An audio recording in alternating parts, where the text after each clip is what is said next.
Hey guys, it's Dragon Ball for Life here. Today I'm going to be talking about why Kale's powers make no sense, or at least where she should be in the power scaling. Now, I made a couple of these videos, and I'm just saying this because this is going to be my last one for a while. It really depends if Toritaro, or if they bring back, Dragon Ball Super, if they write characters that have BS power-ups. If they do, I'll be making videos on that, but for right now, I think this is going to be my last video on this series. I do have a playlist of Make No Sense videos, so you can go check that out. And some of them I did, but I didn't really title it like Make No Sense, like the Kale, Broly, Trunks ones. Those ones I like just made specifically on that. Like for a character like Frieza, I did just everything wrong with Resurrection of F. You should go check it out. It actually got a good amount of views. But that video, I was basically talking about Resurrection F as a whole, and that was one of the parts in it. But it was basically, kind of connected to my Makes No Sense series. It's just basically pointing out characters that in Dragon Ball that I feel like had too big of a power jump or power boost, even though they shouldn't have, depending due to like, you know, what we've been shown them being able to do before, or them being part of a certain mythos, like with Broly. I know he's a new character that they newly introduced, but he's still a part of the the same mythology, and the fact that he is going out of that lore and mythology and being able to do whatever, it just didn't make sense to me. So in this video, I'm going to just talk about Kefla, and like I said, this will be my last one of the series for a while until the series might come back, and if they do more stupid stuff, which they will, and they do stuff like this, I will be making more videos. But for right now, this is gonna be the last one. So let's talk about Kefla. Now, first, Kefla shouldn't even been a thing. The Tournament of Power stated that they could not use like items to help them out, like healing items and stuff. They had to use their own powers and abilities. But then when Kale and Kefla were Caulifla were falling out and about to get eliminated, I forgot who it was, but they threw, or I think it was the Supreme Kai or something. They threw the Patara earrings to them so they can fuse. And Xander was like, "It's okay," and it's just like, what the hell's the point of giving rules if people can just break them whenever? That was just the dumbest thing ever. They just did that because they wanted it to happen. And I'm gonna be honest, I already hated these two characters alone and separately, and I hated how ridiculously powerful they got. But the fact that they fused them made it even more annoying, and the fact that they made them even more ridiculously powerful pissed me off even more.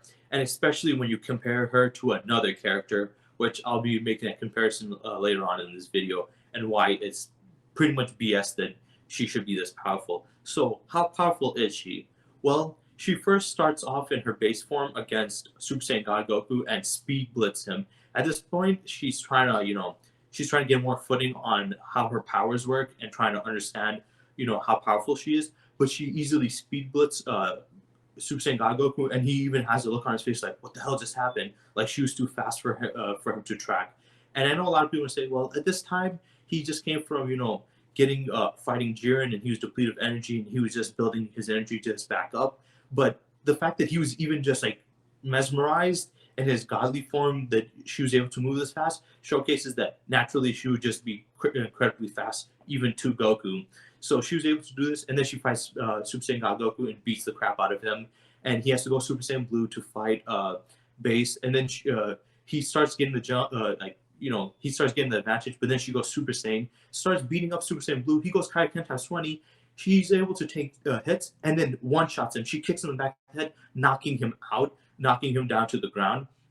And then he goes to Ultra Instinct Omen, which was his most powerful form, ability, whatever you want to call it. But it was the most powerful that he state that he was in, and he activated the only other time against Jiren, who was being considered to be stronger than the gods. And at least Jiren was a high-powered character, and it made sense. But the fusion of these two weak characters, the fact that he needed to whip this out, was kind of annoying. So he was fighting her on that regard now, and he was surpassed her. So she went to Super Saiyan 2 automatically to handle Ultra Instinct Omen Goku. And it was stated that her power at Super Saiyan 2 alone equaled and rivaled Super Saiyan Blue Kaioken times 20 Goku's Spirit Bomb when he used it against Jiren. Super Saiyan 2 Kefla was equivalent to that level of power. Now, a lot of people try to make excuses saying, well, her surpassing Super Saiyan God and Super Saiyan Blue Kaiten times 20 was because Goku's heavily drained of power, so he didn't have like his full power. But the fact that they stated that she was as powerful as him when he was healthy, or even more powerful, already contradicts that and still makes it look bad. And it's funny because the same people who are arguing that, once when they heard that, they're like, it makes sense. No, no, no, you can't do that. You can't be saying that, no, no, he's depleted of energy. That's why she's able to do this. And then them saying, no, she actually surpassed this and say, yeah, that makes sense. You have to pick one or the other. You have to say either that, oh, that she's stronger than him and that's BS, or that it makes sense. You can't say oh, no, no, no, it's because he was low on power. But then they made a comparison to her power against Goku when he was not depleted of energy and he was at his highest at that time before he got Ultra Instinct Omen.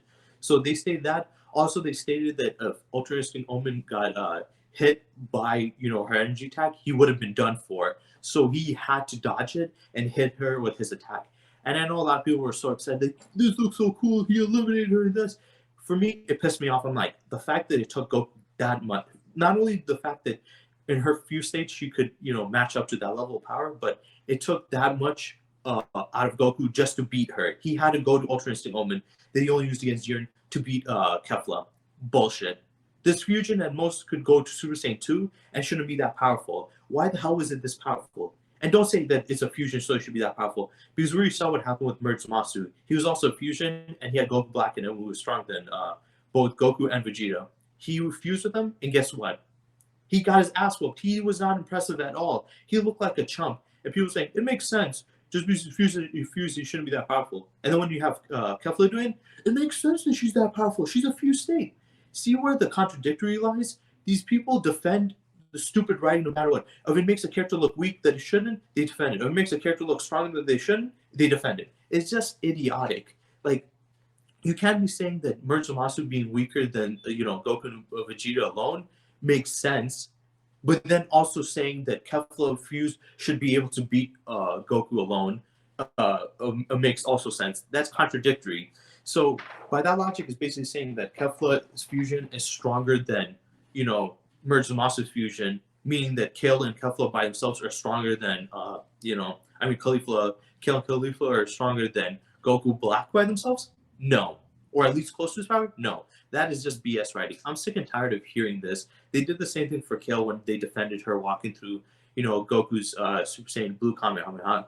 They really defended it in that BS regard. So they keep on defending it. But yeah, her power at Super Saiyan 2 was equivalent to Super Saiyan Blue Kaiten times 20 Goku's Spirit Bomb. So this was a fully charged Goku, not depleted of energy at all. She was equivalent to that, and she could have taken out Ultra Instinct Omen Goku and even forced him into that. She easily beat him, Super Saiyan God Goku and base, easily beat Super Saiyan Blue Goku and Kaiten times 20 Blue Goku and Super Saiyan 1, and could have taken out Ultra Instinct Omen with one attack. Just dumb. And like I said, I get it. People are happy that they were finally eliminated, and it did look cool, but it was still BS. It doesn't change the fact that the writing in that regard was trash. I don't think he should have had to go, Ultra Instinct Omen to beat him. First of all, I think they should have never made them fuse. That was BS. That goes against the tournament rules. Two, they shouldn't have been that powerful even if they fused. Who gives a damn? Monster should have been ridiculously powerful, not them. And then third of all, even if they did fuse, I don't think they should have been able to handle Goku. Goku and Super Saiyan God alone should have been able to take her out, even at Super Saiyan 2. The fact that they made her this powerful makes no sense. Explain to me, why is Kefla that powerful? Why is she that strong? And you can't say, no, she's not that strong. He was completely powerful because they already made a comparison with that.